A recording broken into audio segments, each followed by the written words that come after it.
సమయం అర్ధరాత్రి దాటింది. జనవరి 16, 2026 ఇరాన్ రాజధాని టెహ్రాన్ విమానాశ్రయం హాహాకారాలతో మారుమోగుతుంది. ఎయిర్ డిఫెన్స్ సైనర్ల శబ్దాల మధ్య ప్రజలు ప్రాణాపాయంతో పరుగులు తీస్తున్నారు. సరిగ్గా అదే సమయంలో వేల కిలోమీటర్ల దూరంలో ఉన్న ఢిల్లీలోని విదేశాంగ శాఖ నుండి ఒక అత్యవసర సందేహం వెలువడింది. ఇరాన్ లో ఉన్న 9,000 మంది భారతీయులు ఉన్నది ఉన్నట్లుగా వెంటనే దేశాన్ని వదిలి వచ్చేయండి. ఒక దేశం నుండి తన పౌరులను ఇంత వేగంగా ఖాళీ చేయమని భారత్ ఆదేశించిందంటే అక్కడ పరిస్థితి ఎంత భయంకరంగా ఉందో ఊహించుకోవచ్చు. దశాబ్దాలుగా ఇరాన్ లో వ్యాపారాలు చేస్తున్న వారు, అక్కడ చమురు బావుల్లో పనిచేస్తున్న కార్మికులు, ఉన్నత చదువుల కోసం వెళ్లిన విద్యార్థులు అందరూ ఇప్పుడు ఒకటే ప్రశ్నతో వణికిపోతున్నారు. మేము క్షేమంగా ఇంటికి చేరుకుంటామా? అసలు ఇరాన్ ఎందుకు అగ్నిగుండంలా మారింది? గ్రీన్లాండ్ కోసం అమెరికా, డెన్మార్క్ మధ్య ఘర్షణలు, వెనుజులా అధ్యక్షుడి అరెస్ట్ వంటి అంతర్జాతీయ పరిణామాలు ఇరాన్ ను కార్నర్ చేశాయి. ఇరాన్ గనుక ఇజ్రాయిల్ లేదా అమెరికా స్థావరాలపై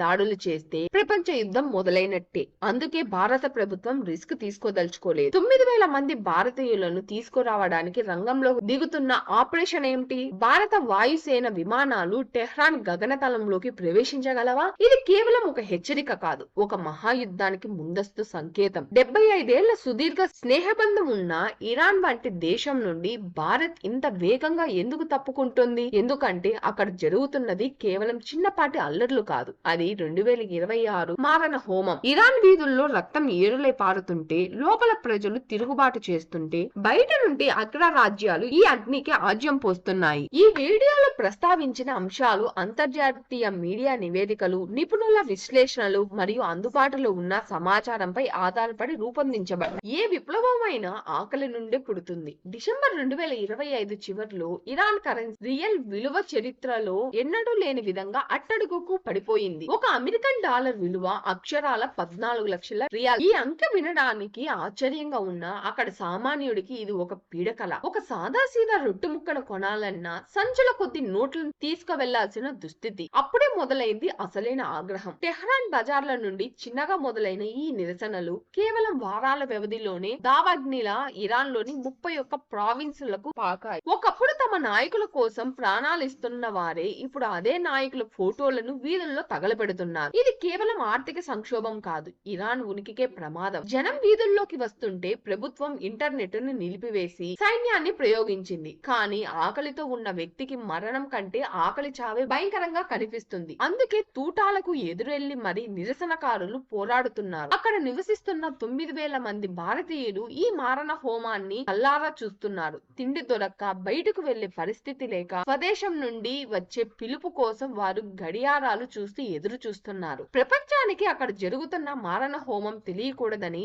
ఇరాన్ ప్రభుత్వం అత్యంత క్రూరమైన నిర్ణయం తీసుకుంది. దేశవ్యాప్తంగా ఇంటర్నెట్ ను పూర్తిగా బంద్ చేసింది. ఒక్క క్షణంలో 8 కోట్ల మంది ప్రజలు బాహ్య ప్రపంచంతో సంబంధం తెగిపోయి చీకటిలోకి వెళ్లిపోయారు. వీడియోలు అప్లోడ్ కావు, వార్తలు బయటికి రావు. అణిచివేతకు ఇది ఇరాన్ పాలకుల మాస్టర్ ప్లాన్. కానీ ఆ డిజిటల్ చీకటిని చీల్చుతూ అంతరిక్షం నుండి ఒక వ్యక్తి రంగంలోకి దిగాడు. అతనే ఎలోన్ మాస్క్. తన స్టార్లింక్ శాటిలైట్ సమూహాన్ని ఇరాన్ గగనతలం పైకి మళ్లించింది. నిరసనకారుల కోసం ఉచితంగా ఇంటర్నెట్ ను అందుబాటులోకి తెచ్చాడు. ఈ స్టార్లింక్ కనెక్షన్ ఇప్పుడు కేవలం ఇంటర్నెట్ మాత్రమే కాదు, ఇరాన్ అణిచివేతను ప్రపంచానికి చాటి చెప్పే ఒక శక్తివంతమైన ఆయుధంగా మారింది. ప్రభుత్వం సిగ్నల్స్ ను జామ్ చేయడానికి శతవిధాలుగా ప్రయత్నిస్తున్న భూమిపై రహస్యంగా అమర్చిన దాదాపు 50,000 స్టార్లింక్ టెర్మినల్స్ ద్వారా విప్లవ దృశ్యాలు నిరంతరం బయటికి వస్తూనే ఉన్నాయి. మాస్క్ తీసుకున్న ఈ సాహసోపేతమైన నిర్ణయం ఇరాన్ పాలకులకు పెద్ద తలపోటుగా మారింది. ఇది కేవలం టెక్నాలజీకి సంబంధించిన విషయం కాదు. ఒక ప్రైవేట్ వ్యక్తి ఒక దేశపు అంతర్గత వ్యవహారాలలో, అది కూడా డిజిటల్ విప్లవం ద్వారా జోక్యం చేసుకోవడం ప్రపంచ భౌగోళిక రాజకీయాలలోనే ఒక కొత్త అధ్యాయం. మాస్క్ శాటిలైట్లు ఇస్తున్న ధైర్యంతో ఇరాన్ ప్రజలు తమ పోరాటాన్ని మరింత ఉధృతం చేశారు. మరోవైపు ప్రపంచ రాజకీయాల అగ్రశ్రేణి నాయకుడు అమెరికా అధ్యక్షుడు డొనాల్డ్ ట్రంప్ తనదైన శైలిలో యుద్ధానికి సిద్ధమయ్యారు. ఆయన తన సోషల్ మీడియా వేదికల ద్వారా కేవలం 4 పదాలతో ఒక పోస్ట్ ను వదిలారు: హెల్ప్ ఈజ్ ఆన్ ఇట్స్ వే. సహాయం త్వరలోనే అందుతుంది. ఈ చిన్న సందేహం ఇరాన్ పాలకుల గుండెల్లో రైలు పరిగెత్తిస్తుంటే, అణిచివేతకు గురవుతున్న ఇరాన్ వీధుల్లో మాత్రం కొత్త ఆశలను నింపింది. ట్రంప్ ఈ వాక్యాలు చేసిన కొద్ది గంటల్లోనే పెర్షియన్ గల్ఫ్ వైపు అమెరికా నౌకాదళం కదలడం మొదలైంది. ఇది కేవలం మాటలకే పరిమితం కాదని, అవసరమైతే సైనిక చర్యకు కూడా వెనకాడబోమని చేస్తామని ట్రంప్ సంకేతాలిచ్చారు. గతంలో ఇరాన్ పై కఠినమైన ఆంక్షలు విధించిన ట్రంప్ ఇప్పుడు నేరుగా నిరసనకారులకు అండగా నిలబడడం ఇరాన్ ప్రభుత్వం పతనానికి పునాది పడిందని విశ్లేషకులు భావిస్తున్నారు. ట్రంప్ హెచ్చరికల తరువాత యుద్ధ భయం మరింత పెరగడంతో భారత్ తన 9,000 మంది పౌరుల తరలింపు ప్రక్రియను మరింత వేగవంతం చేసింది.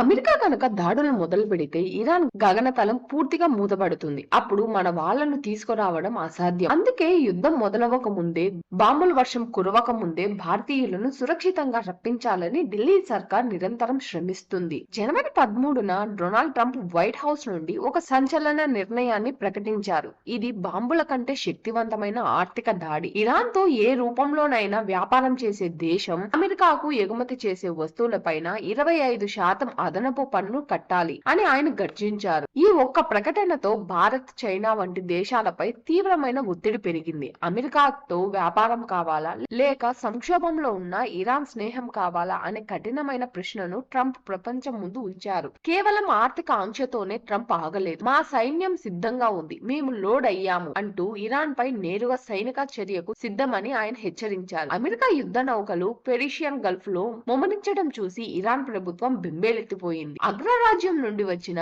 ఈ అల్టిమేటం ఎంతటి ప్రభావం చూపుతుందంటే అప్పటికే మరణశిక్ష ఖరారైన 800 మంది నిరసనకారుల విషయంలో ఇరాన్ ప్రభుత్వం తాజాగా దిగిరావాల్సి వచ్చింది. అంతర్జాతీయ ఒత్తిడికి తలొంగి ఆ 800 మంది మరణ శిక్షను రద్దు చేస్తున్నట్లు ప్రకటించింది. ఇది నిరసనకారులకు లభించిన మొదటి విజయం. కానీ ఇది శాంతికి దారి తీస్తుందా లేక ఒక పెద్ద యుద్ధానికి ముందు నిశ్శబ్దమా? ఇక్కడ మనకు ఒక ప్రశ్న వస్తుంది. అసలు మన చాబహార్ పోర్టు భవిష్యత్ ఏంటి? గుర్తుంచుకోండి, చాబహార్ పోర్టు భారత్ కు కేవలం ఒక ఓడరేవు కాదు. ఇది పాకిస్తాన్ ను పక్కన పెట్టి ఆఫ్ఘనిస్తాన్ మరియు సెంట్రల్ ఏషియన్ కు భారత్ చేరుకునే ఏకైక వ్యూహాత్మక ద్వారం. భారత్ ఇరాన్ సంబంధాలు కేవలం రాజకీయాలకే పరిమితం కావు. ఇరాన్ చమురు సరఫరా, సాంస్కృతిక బంధాలు మరియు వ్యూహాత్మక మార్గం భారత్ కు ఇరాన్ ఇచ్చిన ఒక వరం. కానీ ఇప్పుడు ఆ మార్గమే ముప్పులో ఉంది. ఒకవేళ ఇరాన్ అస్థిరమైతే భారత్ నిర్మించిన ఈ వ్యూహాత్మక ఆస్తి ఏమవుతుందనేది ఇప్పుడు $1 మిలియన్ ప్రశ్న. భారత్ ప్రభుత్వం ఇప్పుడు అత్యంత కఠినమైన నిర్ణయాన్ని తీసుకుంటుంది. కానీ గుర్తించుకోండి, ఇది వెనకడుగు కాదు.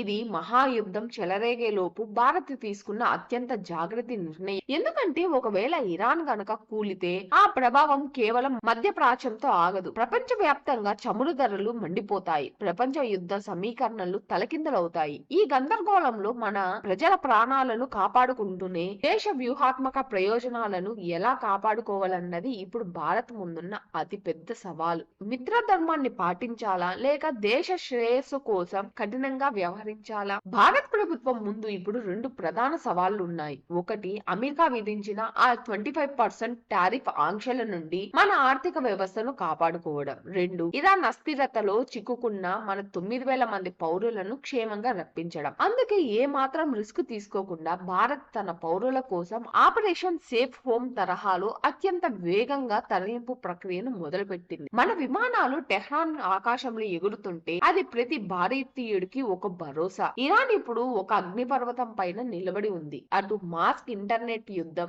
ఇటు ట్రంప్ ఆర్థిక ఆంక్షలు, మరోవైపు తన సొంత ప్రజలు తిరుగుబాటు. ఇరాన్ సామ్రాజ్యం కూలిపోవడానికి సిద్ధంగా ఉందా లేక ఈ మంటల నుండి ఒక కొత్త ఇరాన్ పుట్టుకొస్తుందా? ఏది ఏమైనా 2026 మనం ఒక చారిత్రాత్మక మార్పుకు సాక్ష్యంగా నిలవబోతున్నాం. భారతదేశం తీసుకున్న ఈ వేగవంతమైన నిర్ణయం సరైనదే అని మీరు అనుకుంటున్నారా? మీ అభిప్రాయాన్ని తప్పకుండా కింద కమెంట్ రూపంలో తెలియజేయండి. ఇలాంటి మరిన్ని ఇంట్రెస్టింగ్ వీడియోస్ కోసం ఇప్పుడే దినకర్ టాక్స్ ని సబ్స్క్రైబ్ చేసుకోండి. ధన్యవాదాలు.